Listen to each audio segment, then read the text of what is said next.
Magluluto po ako ng tinolang manok.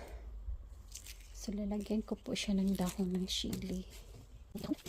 Ang ricados ng ating tinolang manok.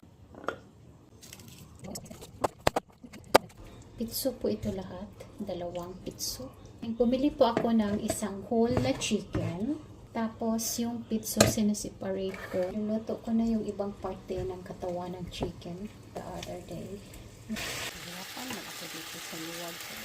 Tapos, gamit din tayo dito ng bell pepper.